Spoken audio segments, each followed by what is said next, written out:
बच्चों, भाषा भावों की अभिव्यक्ति है। यदि भाषा को भावानुकूल बोला जाए तो सही अर्थ समझ में आता है।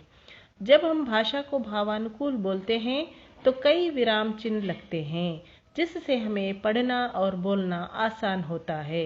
यदि गलत जगह विराम चिन्ह लग जाए तो अर्थ ही गलत हो जाता है। अब मैं एक उदाहरण देती हूँ। उठो मत बैठो। यहाँ पे उठो के बाद कॉमा लगा है, अल्प विराम लगा है, तो इस वाक्य में उठने के लिए कहा गया है, बैठने के लिए नहीं कहा गया है। यही वाक्य मैं बोलती हूँ, उठो मत बैठो। यहाँ पे उठने के लिए मना किया गया है और बैठने के लिए कहा गया है। तो शब्द वही है, बस विराम चिन्ह अलग जगह लगने से इसका अर्थ बदल जाता है। तो चलिए आज हम भाषा के भाव को समझने के लिए विराम चिन्हों को सीखते हैं। विराम का अर्थ है रुकना। तो आज हम देखते हैं कि कौन कौन से विराम चिन्ह हैं हिंदी में प्रयोग होने वाले विराम चिन्ह निम्नलिखित है। तो चलिए मैं एक एक करके बताती हूँ, आप ध्यान से सुनना और समझते जाना। सबसे पहला विराम चिन्ह है अल्प विराम। अल्प यानी थोड़ा, विराम यानी रुकना, थोड़ी देर के लिए रुकना। जैसे राहुल, रजनी और रवीश खेल रहे हैं। राहुल के बाद हमने थोड़ा रुका, यानी एक सांस ली बस। राहुल, रजनी और रवीश खेल रहे हैं। जहाँ पे थोड़ी देर बस एक सांस की मात्रा में रुकना है तो वहाँ पे हम कॉमा लगा देते हैं। बहुत सारी चीज़ों का भी बोलना है, फल, सब्जी, तरकारी ऐसे बोलना है तो वहाँ भी हम एक एक कॉमा लगाते जाएंगे। तो जहाँ पे एक सांस की जितना रुकना है वहाँ पे लगेगा अल्प विराम। अगला है अर्ध विराम। जहाँ अल्प विराम से थोड़ा अधिक रुकना है या पूर्ण विराम से थोड़ा कम रुकना है तो वहाँ पे हम अर्ध विराम लगाते हैं। जैसे खूब मन लगाकर पढ़ना, परीक्षा निकट है। खूब मन लगाकर पढ़ना। इसके बाद हमने थोड़ा रुका, यानी अल्प विराम से थोड़ा ज्यादा रोका हमने अपनी सांस को, तो वहां पे अर्ध विराम लगेगा। खूब मन लगाकर पढ़ना, परीक्षा निकट है। तो ये रहा अर्ध विराम। अगला है पूर्ण विराम। पूर्ण विराम पूरी तरह रुकना या ठहरना, यानी वहां पे उस वाक्य में एक बात खत्म हो गई है, एक विषय बोलना, हमारा कहना खत्म हो गया है, तो वहां पर लगेगा पूर्ण विराम। जैसे राजू एक होशियार लड़का है। इसमें कोई शक ही नहीं है कि इस वाक्य का अर्थ समझ में नहीं आता हमें, यानी पूरा अर्थ समझ में आ गया है कि राजू एक होशियार लड़का है। यहाँ पे एक विषय खत्म हो गया है तो वहां पे पूर्ण विराम लगता है। वह परीक्षा में अव्वल आता है। वह कैसा लड़का है, होशियार लड़का है, वो परीक्षा में अव्वल आता है। वहां भी एक विषय खत्म हो गया है तो वहां भी पूर्ण विराम लगता है। जहाँ पे कहने वाली बात का विषय खत्म हो जाता है, यानी हमें पूरी बात समझ में आ जाती है, वहां पे लगता है पूर्ण विराम। अगला है प्रश्नवाचक चिन्ह। जिस वाक्य में कोई प्रश्न पूछने का भाव हो वहां प्रश्नवाचक चिन्ह लगता है। जैसे आप कहाँ से आ रहे हैं, या क्या आप जानते हैं। अब इसका एक ब्लाइंड सेंड, इसको हम लोग कुरुड़ गुरुत्व भी बोलते हैं, गुड्डी गुरुत्व। मैं कई बार बताती हूँ आपको कि आप शॉर्टकट में बताइए, ऐसे कुछ तो ब्लाइंड सेंड दीजिए बोलते हैं ना। तो इसका एक ब्लाइंड सेंड क्या होता है, इस वाक्य में क्या, कौन, कब, क्या, कहाँ, कितना, किसका, कौन सा, किसने, किससे आदि का से निकलने वाले प्रश्नवाचक शब्द सारे इस वाक्य, मतलब कोई एक शब्द इस वाक्य में अवश्य होता है।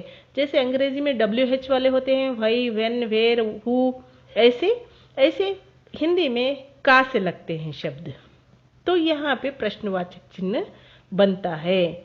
जिस वाक्य में होते हैं ये शब्द वहां यह चिन्ह अवश्य लगता है। अगला है विस्मयादि बोधक। इसको भाव सूचक चिन्ह भी कहते हैं। विस्मयादि बोधक यानी भाव सूचक चिन्ह किसी भी वाक्य में जहां हर्ष, विस्मय, आश्चर्य, करुणा, भय, क्रोध आदि भाव प्रकट होते हैं वहां यह चिन्ह लगता है। यानी कहीं भी हमें बहुत खुशी हो रही है, बहुत आश्चर्य हो रहा है, यानी बहुत भय हमारे दिल में है, या करुणा है, किसी के ऊपर दया आ रही है, ऐसे भावों को जहाँ प्रकट करते हैं तो वहाँ पे ये चिन्ह लगता है। जैसे वाह कितना अच्छा है, हाय हाय, शाबाश, क्या कहा, ऐसे ऐसे ऐसे शब्दों के लिए हम इस भाव सूचक चिन्ह को लगाते हैं।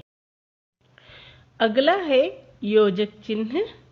जिस चिन्ह से दो शब्दों को जोड़ा जाता है उसे योजक चिन्ह कहते हैं। योजक यानी जोड़ना, ठीक है। जैसे ये जोड़ी पदगुಳು बोलते हैं कन्नड़ में, जोड़ी पदगुಳು बोलते हैं, इसमें युग्म शब्द बोलते हैं हिंदी में। यानी ये शब्द हमेशा साथ साथ में आते हैं, या तो ये अपोजिट वर्ड्स होते हैं, या फिर एक जैसी मीनिंग देने वाले होते हैं, या फिर साथ में आने वाले युग्म शब्द होते हैं। तो इनके बीच में लगता है योजक चिन्ह। जैसे माता पिता, सुख दुख, दिन रात, अच्छा बुरा, ऐसे इनके बीच में एक लाइन सी लगती है तो उसको कहते हैं हम योजक चिन्ह। अगला है उद्धरण चिन्ह। किसी का कथन ज्यों का त्यों बताना हो तो यह चिन्ह प्रयोग होता है। यानी किसी ने कोई बात कही है तो उस बात को बिल्कुल वैसे ही बताना है। ಹೇಗಿದೆಯೋ ಹಾಗೆ, ಹೇಗೆ ಹೇಳಿದಾರೋ ಹಾಗೆ, जैसे उन्होंने बताया वैसे ही बताना है, तो हम यहाँ पे उद्धरण चिन्ह लगाते हैं। इसको बोलते हैं हम लोग inverted comma, single inverted comma, double inverted कामा।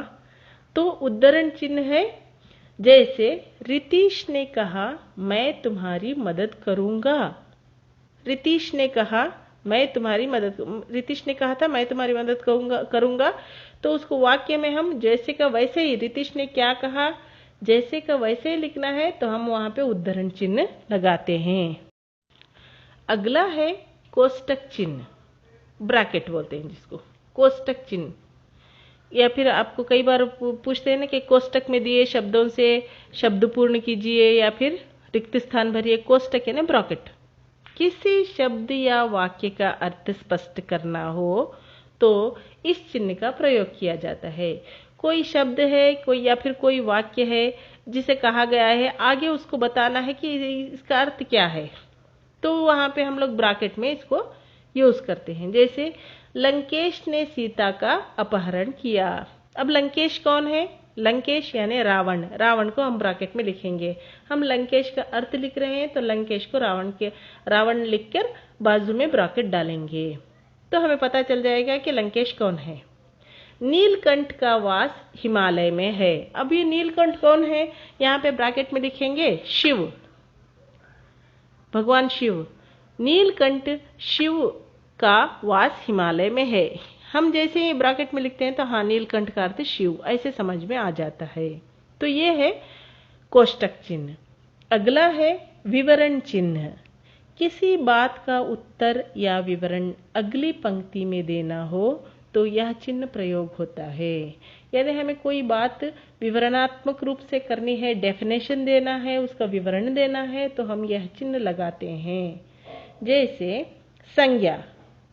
संज्ञा किसे कहते हैं? ऐसे प्रश्न पूछना नहीं है, संज्ञा, बस संज्ञा लिख के वहां पे ऐसे विवरण चिन्ह लगा दिया। किसी भी वस्तु, व्यक्ति, प्राणी, स्थान या भाव के नाम को हम संज्ञा कहते हैं, तो ये संज्ञा का विवरण है, इसको विवरण चिन्ह कहते हैं।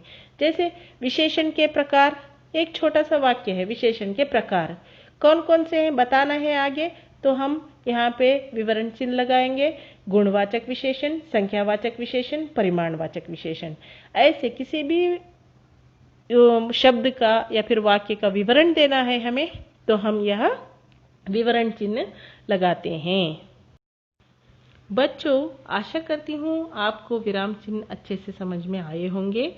यदि आपको परीक्षा में 1 अंक आरक्षित करना है तो इन चिन्हों को बार बार देखिए, ध्यान से देखिए।